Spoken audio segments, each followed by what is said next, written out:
नमस्कार. Man freedom चॅनलवर आपले स्वागत आहे. व्यक्तीच्या स्वातंत्र्यासाठी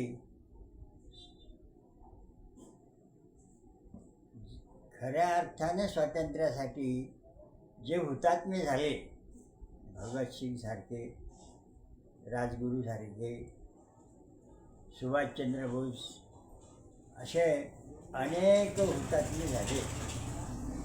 त्या हुतात्म्यांचं स्वप्न काय होतं? खऱ्या अर्थाने भारत हा स्वतंत्र झाला पाहिजे. कोणत्याही राजकारण्यांचे किंवा राजकीय गटांचे हुकूम जनतेवर नसावे आणि जनतेच्या आर्थिक व्यवहारात सरकारने लुडबुड करू नये. कायद्याने देशात सुव्यवस्था निर्माण होत नसून कायद्याने अधिकारी जनतेचे खिसे लुटतात, चोर डाकू बंदूक दाखवून खिसे लुटतात, अधिकारी कायदा दाखवून खिसे लुटतात. हे खिसे लुटणारी व्यवस्था म्हणजे खऱ्या अर्थाने स्वातंत्र्य आहे का?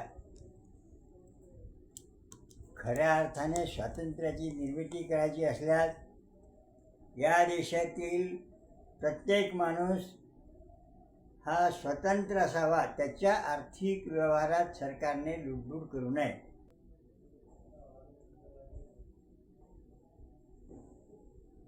जनतेचा हस्तक्षेप सरकारचा हस्तक्षेप जनतेच्या आर्थिक व्यवहारातून काढल्यावर खऱ्या अर्थाने व्यक्तीचं स्वातंत्र्य निर्माण होईल आणि व्यक्ती स्वतःच्या प्रगतीकरिता धडपडेल. त्या धडपडण्यातून देशाची प्रगती होईल आणि देश समृद्ध होऊ शकते. उलट बंधनाने त्याची स्पर्धा खतम होते आणि स्वतःची प्रगती होत नाही आणि देशही अधोगतीकडे जातो. देशाची अधोगती थांबवायची असेल तर व्यक्तीचं स्वातंत्र्य हे महत्त्वाचं आहे.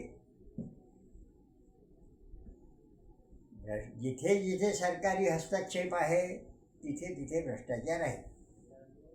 जनतेच्या आर्थिक व्यवहारातला सरकारचा हस्तक्षेप काढून टाकणे म्हणजे भ्रष्टाचार मिटवणे होय. ह्या भ्रष्टाचारी व्यवस्थेत कोणताही पक्ष सत्तेवर आला का आपल्या प्रापट्या जमवते. हे राजकारण म्हणजे एक व्यवसाय, धंदा, पैसे कमावायचा धंदा निर्माण झाला आहे.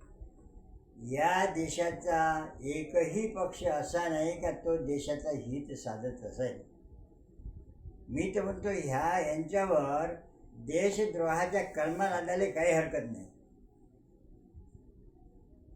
देश अधोगतीकडे चालला, 70% समाज दरिद्री बनला.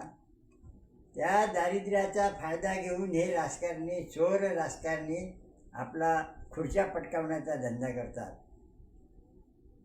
म्हणून जनतेच्या आर्थिक व्यवहारातला सरकारी हस्तक्षेप काढून टाका म्हणजे भ्रष्टाचार आपोआप मिटेल. आणि भ्रष्टाचार मिटला तर यायचे कमाईचे साधनं बंद होतील आणि राजकारणात उभं राहायला कोणीसुद्धा तयार होणार नाही. जो चांगल्या विचाराचा माणूस आहे, देशाचा हितचिंतक आहे, तोच राजकारणात शिल्लक राहू शकेल आणि पर्यायानं देश समृद्धीकडे जाईल. इतके बोलतो आणि मी इथेच थांबतो. आमच्या चॅनलला लाईक आणि सबस्क्राईब करा.